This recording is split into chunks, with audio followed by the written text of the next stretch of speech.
When you look at a company's earnings report, it seems like a simple story. Revenue, profit, growth, all printed in neat columns. But behind those polished numbers often hides a different reality. In the world of investing, what you see is not always what you get. Thornton O'Glove, in his book Quality of Earnings, invites you to see beyond the surface. He doesn't teach you how to find the next big stock. Instead, he teaches you how to find the truth behind the numbers. The author begins with a bold claim. Most investors don't lose money because of bad luck. They lose because they trust too easily. They trust the analysts who make predictions on television. They trust auditors who sign off on company reports. They trust management letters that promise a brighter future. But O'Glove reminds us that trust in finance can be dangerous. Every company has two stories, the one it tells the public and the one hidden between the lines of its financial statements. To be a smart investor, you must learn to read that hidden story. The book shows how to detect red flags, how to notice when numbers are massaged, when profits are borrowed from the future, and when growth is nothing but accounting smoke. O'Glove believes that the difference between ordinary investors and great ones lies in skepticism. It's not about cynicism or negativity, but about refusing to accept any number without proof. True understanding of a company doesn't come from headlines or analyst reports. It comes from studying the patterns of its income, expenses, cash flow, and accounting methods. This is not a book about theory. It's a survival guide for the real world of finance, where appearance and reality often conflict. Each chapter pulls back another layer of illusion. You will see how analysts shape opinions, how auditors overlook manipulation, how companies twist words in shareholder letters, and how earnings can be engineered like a movie script. As the story unfolds, you will begin to see why O'Glove's first warning is also his most important one. If you want to protect your money, you must stop trusting the surface.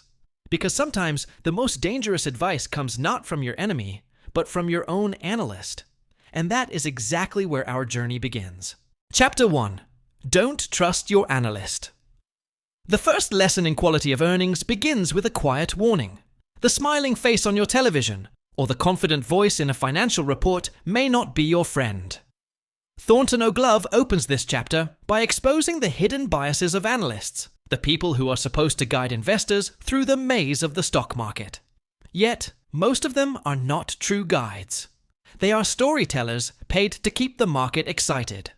An analyst's job sounds noble: study companies, examine data, and give honest recommendations. But in reality, their world is full of pressure and invisible strings. Analysts often work for large brokerage firms or investment banks. These firms earn money not by being right, but by maintaining relationships. They help companies raise funds, manage stock offerings, and attract clients. If an analyst dares to criticize a company that is also a client of their firm, they risk angering the people who pay their salary. So, instead of being objective, many analysts become careful diplomats. They avoid saying sell, even when the company is clearly in trouble. Their reports are filled with optimistic language, short-term challenges, expected turnaround, temporary weakness. All these phrases are designed to soften the truth. In this way, analysts create comfort, not clarity. O'Glove gives a simple piece of advice. Whenever you read an analyst's recommendation, ask yourself, who benefits from this opinion? If the analyst's employer earns fees from the same company, then that advice is not pure information. It's marketing disguised as research. He also reminds readers that analysts rarely face the real-world consequences of their mistakes. When their predictions fail, they move on to new reports. But investors, the ones who believe them, lose money. This imbalance of risk makes it dangerous to rely on their judgment. Another trap is the illusion of expertise. Analysts use complex words and graphs that make them sound brilliant. But as O'Glove explains, expertise is not the same as independence. Many analysts follow trends rather than thinking critically. They repeat what others say, and by doing so, they create a herd of believers.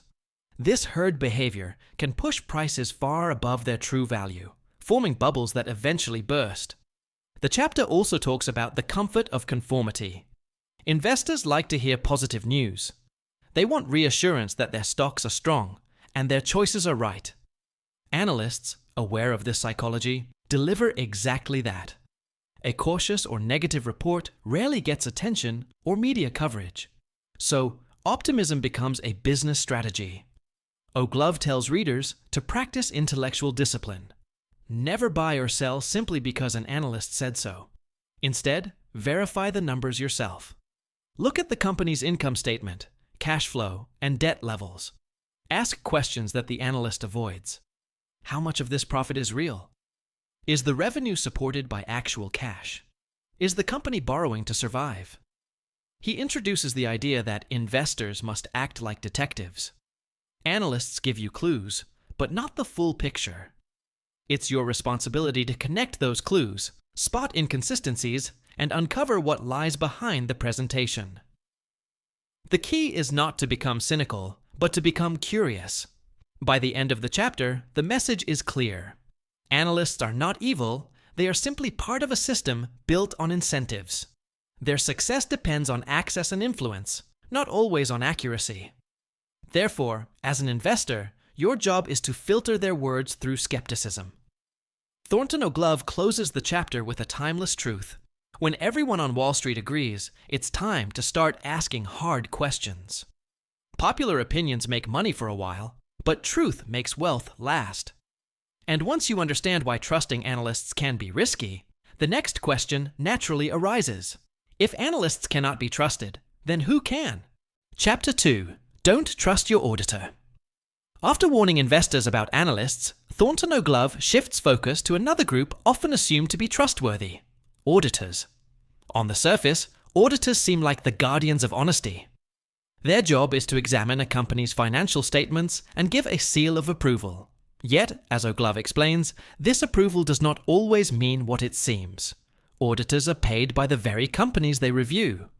This creates a subtle but powerful conflict of interest. If they are too strict, they risk losing the client, and with it, a significant source of income. Over time, this financial dependence can influence their judgment. They may overlook questionable practices or accept creative accounting methods that make a company's profits appear stronger than reality. O'Glove emphasizes that audit reports are often full of carefully chosen words designed to convey trust while leaving loopholes. Terms like, "in our opinion," "based on our review," or "consistent with accounting principles" sound authoritative but are deliberately vague. They allow auditors to provide a sense of security without guaranteeing that the numbers are completely accurate. One common trick he highlights is the acceptance of aggressive accounting estimates. Auditors can allow management to make optimistic assumptions about future revenue, asset values, or bad debt provisions. These assumptions can inflate earnings temporarily, giving a misleading picture of financial health. While technically within accounting rules, these practices can hide underlying problems. Another problem is the tendency of auditors to focus on compliance rather than economic reality. They check whether rules are followed, but they may not question whether reported profits are sustainable. A company can meet accounting standards while simultaneously engaging in risky financial behavior or masking declining operations. O'Glove also warns about the revolving door in the auditing world. Many auditors move between firms and corporate management positions, creating networks of influence. This can lead to situations where auditors become reluctant to challenge clients aggressively, fearing it might affect future career opportunities. Investors, he advises, must learn to read the audit reports critically. An unqualified opinion is not a guarantee. Investors should pay attention to footnotes, accounting policies, and disclosures of contingent liabilities. Often, the most important information is not in the headlines, but hidden in the details. The chapter underscores the importance of independent verification. Investors should cross-check a company's financial claims using alternative sources, such as regulatory filings, industry comparisons, and cash flow analysis. Cash flow, O'Glove insists, reveals more than profit numbers because it cannot be easily manipulated. Finally, he emphasizes that skepticism is the investor's best defense. Auditors provide a service, but they operate in a human system full of incentives, pressures, and compromises. Blind trust in an audit can be as dangerous as blindly following analysts. By the end of the chapter, the lesson is clear. Approvals from auditors do not automatically make a company safe. Investors must look deeper. Once you understand why even the official seal of approval can be misleading, the next natural focus is on management itself. This leads us into the world of shareholder letters, where executives shape the narrative for investors, often in ways that hide more than they reveal. Chapter 3. A shareholder letter. Once we understand the limits of analysts and auditors, Thornton O'Glove turns our attention to the most direct form of communication between a company and its owners, the shareholder letter. Each year, companies publish a letter from management, often written by the CEO, to describe the company's performance, explain strategy, and inspire confidence. On the surface, these letters seem helpful, but O'Glove warns that they are carefully crafted tools of persuasion. The first thing to understand is tone. Shareholder letters are rarely neutral. They are marketing documents designed to reassure, justify, and encourage investment. Executives choose words that frame results positively, even in years of poor performance. Phrases like temporary setbacks, strategic repositioning, or challenges that strengthen the business are meant to redirect attention from weaknesses and focus it on hope. O'Glove emphasizes the importance of reading between the lines. What executives do not say is often more important than what they do say. If a letter spends more space explaining why profits fell than showing how they will rise, it may signal underlying problems.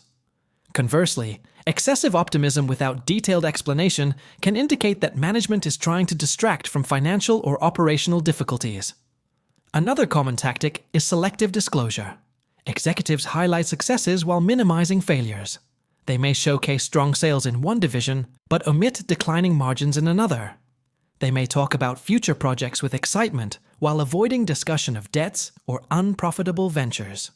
As O'Glove explains, this differential attention creates an illusion of strength that can mislead investors.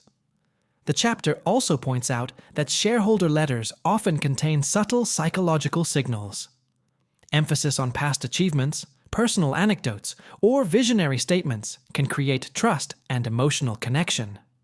While these stories make the letter engaging, they rarely provide concrete data. Investors who focus on these narratives instead of numbers may overestimate a company's health. O'Glove advises a careful, critical approach. Compare the letter to the financial statements. Ask whether the claims made in words match the figures in numbers. Are the profits supported by cash flow? Are the assets and liabilities described consistently across reports? The real story often hides in the contrast between narrative and numbers. The chapter warns against taking comfort in style over substance. A charismatic CEO who writes an inspiring letter can still be managing earnings aggressively, delaying expenses, or recognizing revenue prematurely. Investors must separate management's storytelling skills from the actual financial results. Finally, the letter is a window into management's mindset. It reveals how executives perceive problems, how they communicate risk, and how they attempt to influence shareholder perception.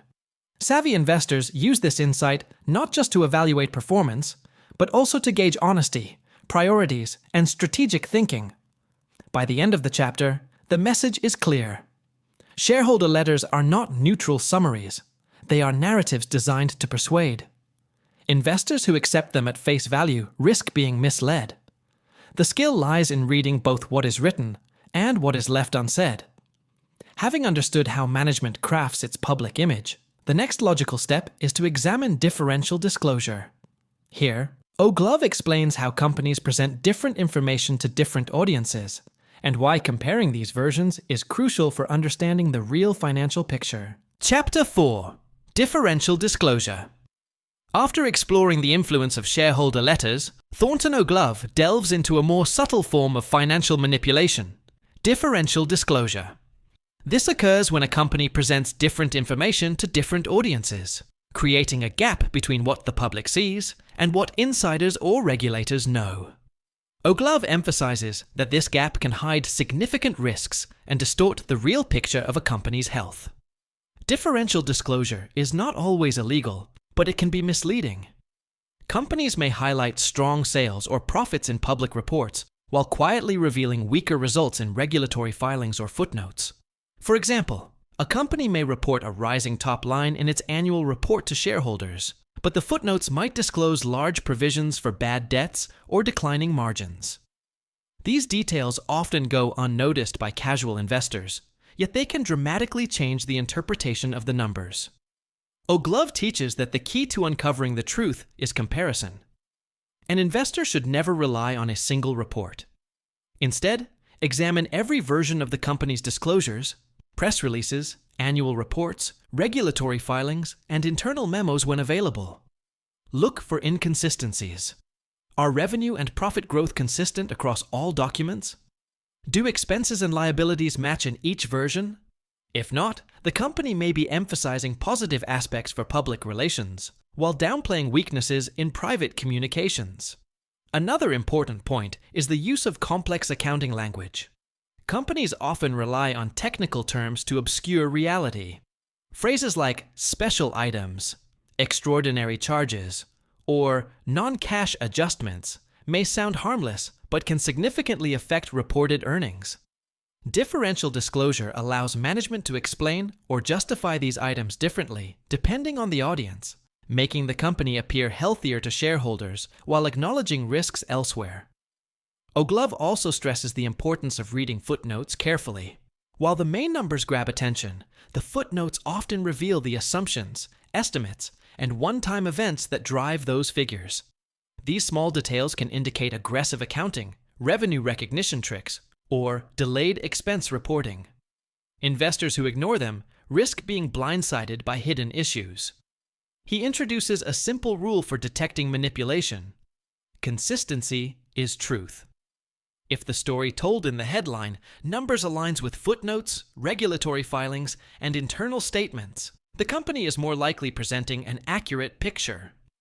Significant differences, however, indicate a need for deeper investigation. Finally, differential disclosure is a reminder that not all information is equally valuable. Public statements are often crafted for persuasion, while internal or regulatory documents may offer more honesty. Investors who learn to compare, question, and reconcile these different sources gain a crucial advantage. By the end of the chapter, O'Glove leaves a clear warning. Companies may show one face to shareholders and another to regulators or creditors. To see the real financial health, you must look at all angles. Understanding differential disclosure sets the stage for the next critical topic: non-operating and non-recurring income, where companies can make profits appear larger and more sustainable than they really are. Chapter 5: Non-operating and non-recurring income. Once we understand differential disclosure, Thornton O'Glove focuses on another common source of misleading earnings: non-operating and non-recurring income. Many companies report profits that appear impressive, but a closer look reveals that much of this profit does not come from their core business. Instead, it comes from one-time events or activities unrelated to regular operations. Non-operating income can take many forms. It might be a gain from selling a division or property, a legal settlement, or even an investment windfall. Non-recurring items might include unusual write-offs, restructuring gains, or tax refunds. These events can inflate reported earnings temporarily, giving investors the impression that the company is performing better than it actually is. O'Glove emphasizes that real investors must separate operating profits, the money generated by the core business, from these one-time gains. While occasional non-operating income is natural, consistent reliance on such items to meet earnings expectations is a red flag. A company cannot grow sustainably if its profits come primarily from selling assets or other irregular events. The chapter also warns about the subtle ways companies present these numbers. Often, non-recurring income is buried in footnotes or described with vague terms. A headline may trumpet a strong profit growth without making it clear that a significant portion comes from a one-time gain. Investors who only look at the top line may be misled into thinking the business is stronger than it is. O'Glove gives examples of companies that consistently reported strong earnings by relying on asset sales or unusual gains. For a few years, the numbers looked impressive, and analysts and investors celebrated.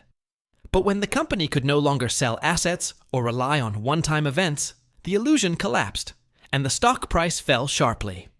These cases show how dangerous it is to ignore the nature of income. Another key point is understanding management incentives. Executives often have bonuses tied to reported earnings.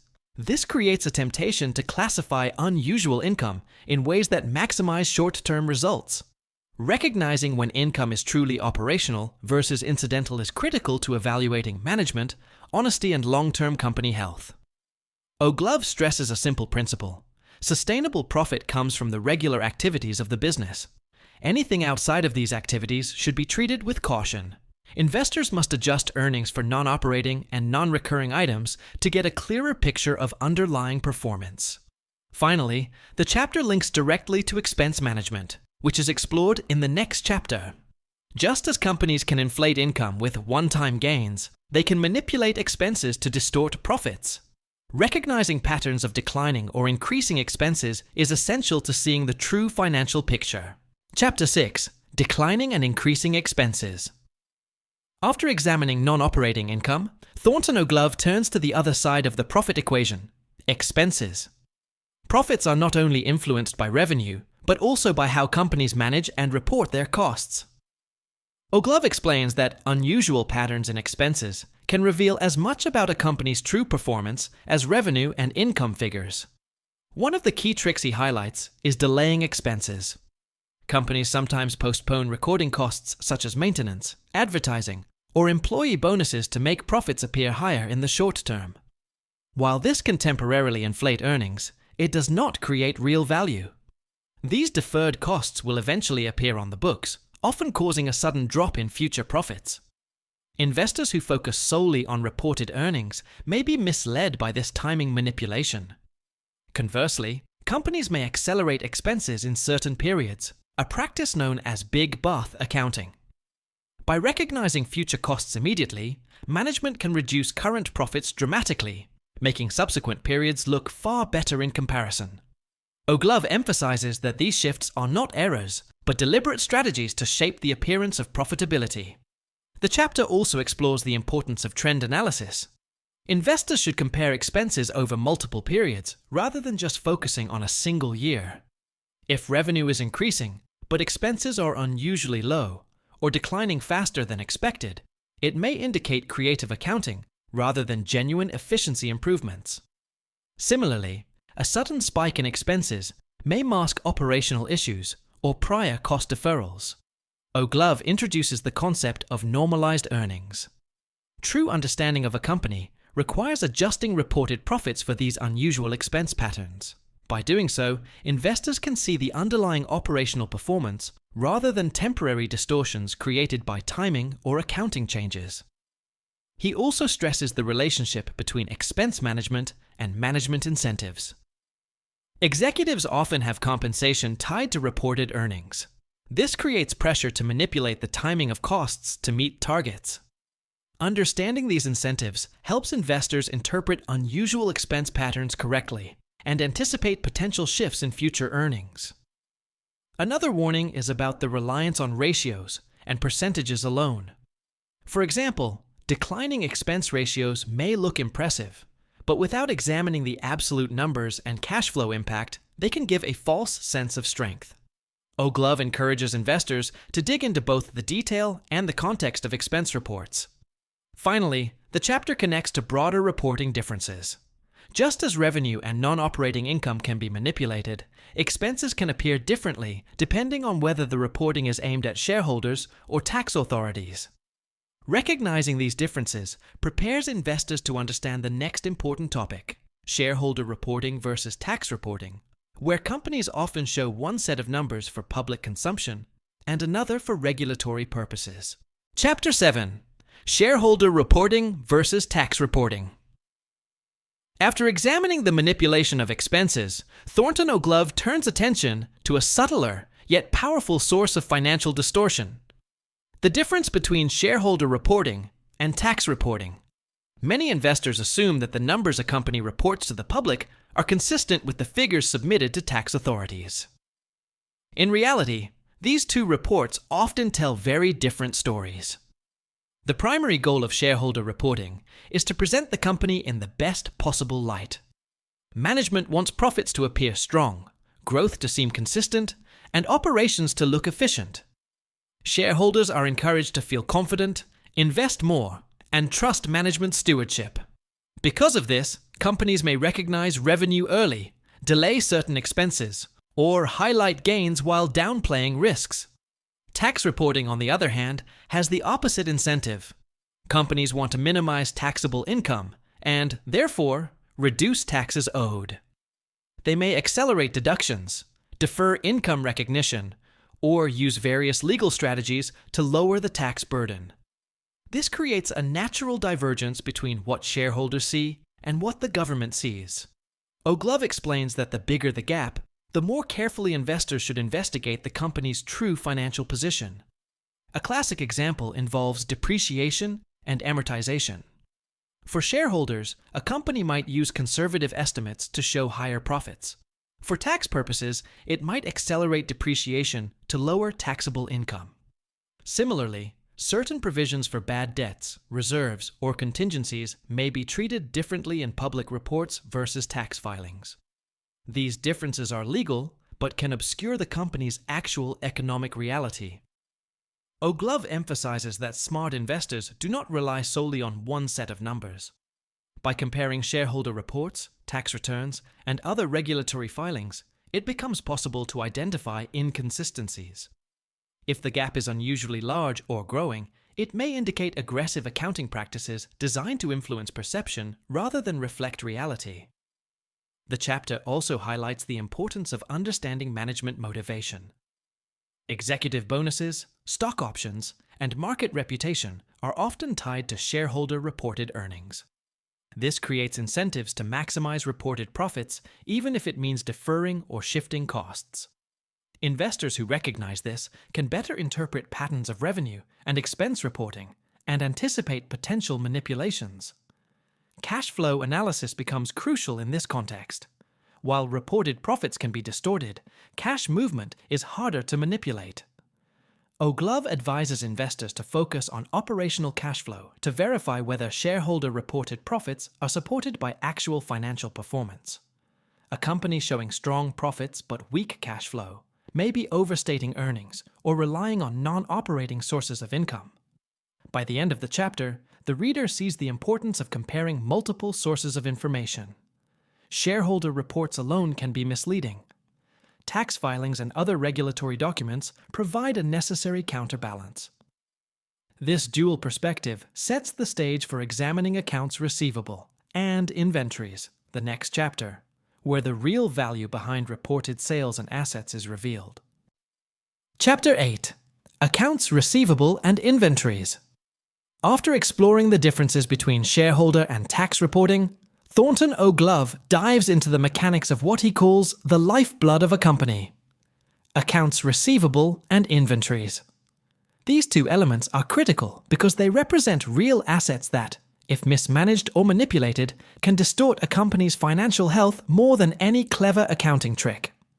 Accounts receivable are essentially promises of future cash. They appear on the balance sheet as assets because the company expects to collect them from customers.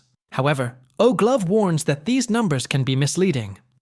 If receivables grow faster than actual sales, it may indicate that the company is recording revenue prematurely. Sales may have been booked, but the cash has not arrived. This gap creates an illusion of growth and profitability, but it also signals risk. Uncollected sales can quickly turn into losses. Similarly, inventories are critical indicators of operational reality. Growing inventories are not automatically good news. They may reflect increased production due to rising demand, or they may indicate unsold goods piling up because customers are not buying. If inventories increase faster than sales, it suggests that the company may struggle to convert products into cash. This situation can eventually lead to write-offs and lower future profits. O'Glove emphasizes the importance of trend analysis. Investors should compare the growth of receivables and inventories relative to revenue over multiple periods. Large discrepancies may signal aggressive revenue recognition, overproduction, or mismanagement. It is also important to examine inventory turnover ratios and aging of receivables. Slow-moving inventory and old receivables are red flags that a company's reported earnings may not reflect operational reality. The chapter also explains the connection between management incentives and these assets. Sales teams may be rewarded for booking revenue, even if customers have not yet paid. Production managers may push output to show efficiency, increasing inventories. These behaviors, while understandable, can create a misleading picture if the financial statements are taken at face value. O'Glove advises that cash flow analysis is the ultimate check. Even if receivables and inventories look strong, investors must ask whether cash is actually coming in. Companies that report high profits but fail to generate equivalent cash are at risk of liquidity problems. Understanding this distinction helps investors see whether growth is genuine or merely an accounting illusion. Finally, the chapter ties accounts receivable and inventories to broader financial health. Mismanaged or overstated assets can hide debt, inflate earnings, and mislead analysts and shareholders. Investors who carefully examine these items gain a clearer understanding of operational performance and potential risks. By the end of the chapter, it becomes clear that reported sales and profits can be manipulated through timing and valuation of assets. To see the full picture, one must analyze not just revenue and expenses, but the real movement of cash and goods. This analysis naturally leads into the next chapter, Debt and Cash Flow Analysis, where O'Glove explains how understanding cash flow and borrowing practices reveals the true strength of a company. Chapter 9. Debt and Cash Flow Analysis. After examining receivables and inventories, Thornton O'Glove emphasizes perhaps the most reliable indicator of a company's health: cash flow. Profits can be manipulated, but cash is harder to disguise. Understanding how cash moves in and out of a business reveals the truth behind reported earnings and exposes hidden risks that financial statements alone may obscure. O'Glove explains that a company can report high profits yet struggle financially if it relies on borrowing or accounting adjustments rather than generating real cash. A growing debt load can temporarily support operations, stock buybacks, or dividends, creating an illusion of success. Investors who focus only on net income may miss these dangers. By analyzing cash flow statements, one can see whether earnings are supported by actual liquidity or dependent on financial engineering. The chapter highlights several types of cash flow. Operating cash flow is the most important, showing how much cash the company generates from its core business. Investing cash flow reflects spending on assets, acquisitions, or other long-term investments. Financing cash flow shows borrowing, debt repayment, or dividends. O'Glove advises that a healthy company consistently produces positive operating cash flow, while relying on financing or asset sales for profits can be a warning sign. Debt analysis is closely connected to cash flow. Companies may use debt strategically, but excessive borrowing can create hidden risk. High debt levels require interest payments that reduce future flexibility and can magnify losses during downturns. O'Glove warns that some companies increase leverage to fund stock buybacks or dividends, artificially boosting reported earnings per share while masking underlying weakness. He also discusses the timing of cash movements. Companies can accelerate collections, delay payments, or manipulate short-term borrowing to make cash flow appear stronger. Trend analysis over multiple periods helps reveal whether such practices are normal operational strategies or attempts to mislead investors. Consistent patterns of borrowing to cover operational cash needs are a major red flag. Another critical point is the importance of free cash flow. This represents the cash remaining after capital expenditures necessary to maintain operations. Positive free cash flow indicates a company can invest in growth, reduce debt, or return value to shareholders. Negative or inconsistent free cash flow suggests that reported profits may not be sustainable. O'Glove emphasizes that cash flow analysis also provides insight into management priorities. Executives who focus on real cash generation tend to run healthier, more sustainable companies. Those obsessed with reported earnings may engage in accounting manipulation or risky borrowing to meet short-term targets. By the end of the chapter, the lesson is clear. Profits alone cannot tell the full story.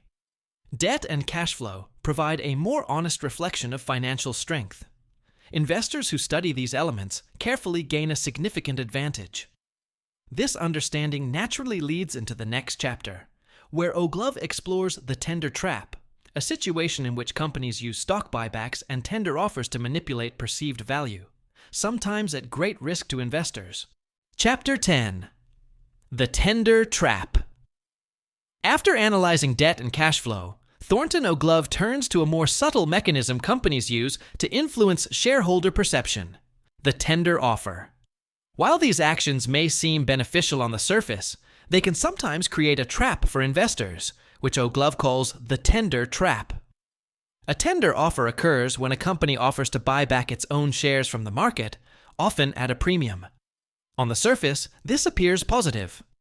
Reducing the number of shares outstanding increases earnings per share, which can boost stock price. It signals management's confidence in the company and is often marketed as a way to return value to shareholders. However, O'Glove warns that tender offers can hide deeper problems. First, they can be used to prop up the stock artificially. If a company's core operations are weak or earnings growth is faltering, a buyback can create the illusion of strength. Investors may see rising earnings per share without realizing that total profits have not improved. Second, the source of funds matters. Companies often use borrowed money to repurchase shares, increasing debt while reducing cash reserves. This can leave the business vulnerable if market conditions worsen or if cash is needed for operations. What appears to be a reward for shareholders can, in reality, increase financial risk. O'Glove also highlights the psychological impact. Investors often respond positively to buybacks, interpreting them as management confidence. This can create demand for the stock and temporarily inflate its price. Unsuspecting investors may buy in at these higher prices, unaware that the underlying business has not changed. Another risk is timing. Tender offers can be scheduled strategically, often when insiders know that reported earnings will be weak. By reducing share count at the right moment, management can manipulate per-share metrics, giving an appearance of stability or growth. The chapter emphasizes the need for careful analysis. Investors should ask critical questions before interpreting buybacks as positive signals. How is the repurchase being funded? Are core earnings improving, or are financial maneuvers masking weakness? Is debt increasing to support the tender? The answers reveal whether the buyback is a genuine value strategy or a short-term illusion. O'Glove concludes the chapter by reminding readers that tender offers are part of a broader pattern. Companies often rely on financial engineering to influence perception. Recognizing these patterns requires understanding accounting changes, expense timing, and earnings manipulation. This naturally prepares the reader for the next topic: the importance of understanding. Accounting changes, where O'Glove explains how seemingly minor changes in accounting policies can significantly affect reported profits and mislead investors. Chapter 11. The importance of understanding accounting changes. After discussing the tender trap, Thornton O'Glove focuses on one of the most overlooked aspects of financial analysis: accounting changes. On the surface, accounting rules and methods may seem like technical details only accountants need to worry about. Yet O'Glove warns that even minor changes in accounting policies can dramatically alter reported earnings and obscure the true financial condition of a company. Accounting changes can take many forms. A company might change the method used to value inventory, recognize revenue, depreciate assets, or calculate reserves. Each adjustment can impact reported profits, sometimes significantly. While these changes are often legal and disclosed in footnotes, they can be used to smooth earnings, manipulate trends, or hide operational weakness. O'Glove emphasizes the importance of reading footnotes carefully. Often, the main financial statements do not reflect the effect of policy changes. The footnotes explain the nature of the change, its rationale, and the quantitative impact. Ignoring these details can lead investors to overestimate a company's performance or misinterpret growth patterns. He provides examples where companies shifted depreciation methods to increase current profits or changed inventory valuation techniques to smooth out fluctuations in cost of goods sold. While these adjustments are technically within accounting rules, they can mislead investors about the sustainability of profits. Another key point is trend distortion. Comparing financial results across periods without adjusting for accounting changes can give a false sense of improvement or stability. O'Glove advises recalculating historical results under the new method to ensure accurate comparisons. This allows investors to understand whether growth is real or simply an artifact of changing accounting practices. O'Glove also warns about management incentives. Executives often have bonuses tied to reported earnings, which encourages subtle adjustments in accounting policies. By changing assumptions, estimates, or methods, management can influence results without altering underlying operations. Investors who understand these dynamics are better equipped to separate real performance from accounting effects. The chapter stresses that accounting changes are not inherently negative, but transparency and understanding are critical.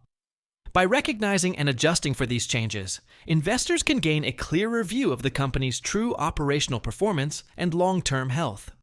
Finally, O'Glove connects accounting changes to crisis periods and corporate restructuring, which leads naturally into the next chapter.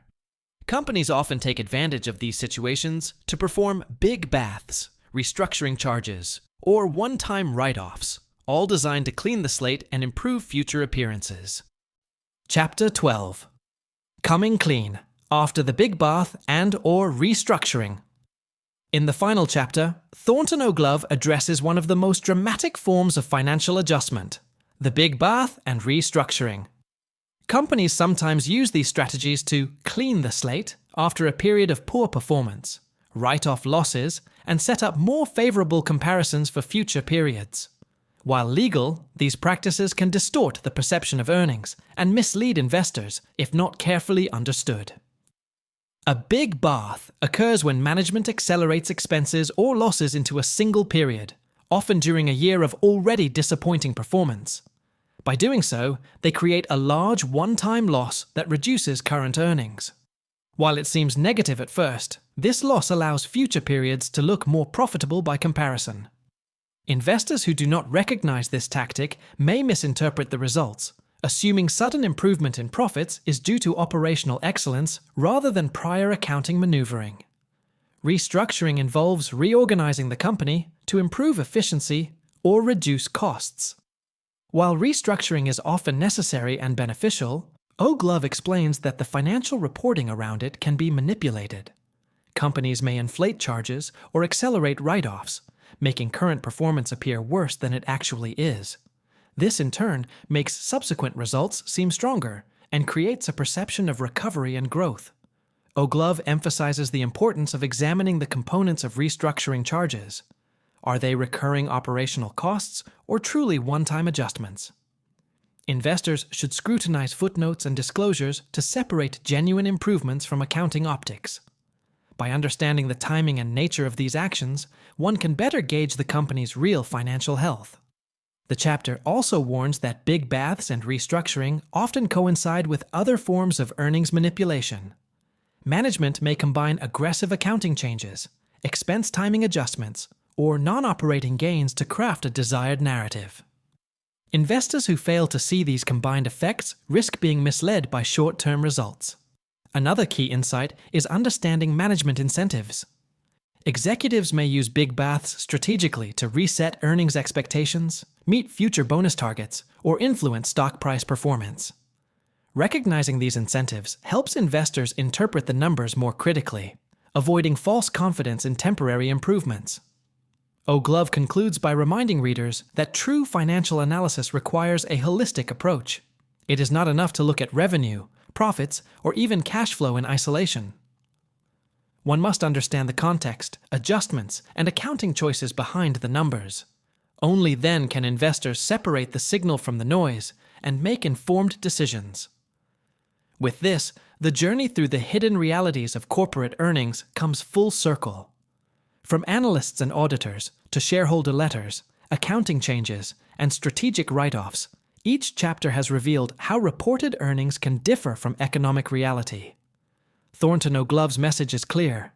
Skepticism, critical thinking, and careful analysis are the keys to understanding the quality of earnings and protecting investments from deception. Conclusion: Quality of earnings by Thornton O'Glove is more than a guide to reading financial statements. It is a roadmap for seeing beyond the surface of corporate reporting. The book reminds investors that numbers alone rarely tell the whole story. Analysts, auditors, and even management all have incentives that can subtly or overtly influence the way earnings are presented.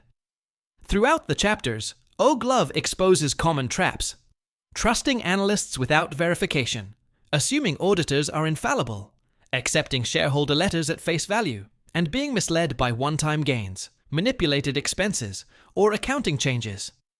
He shows how differential disclosure, mismanaged receivables and inventories, and strategic debt or cash flow management can all mask the real health of a company. Even dramatic tactics like tender offers, big baths, or restructuring charges can mislead investors if they fail to look deeper. The central lesson is clear.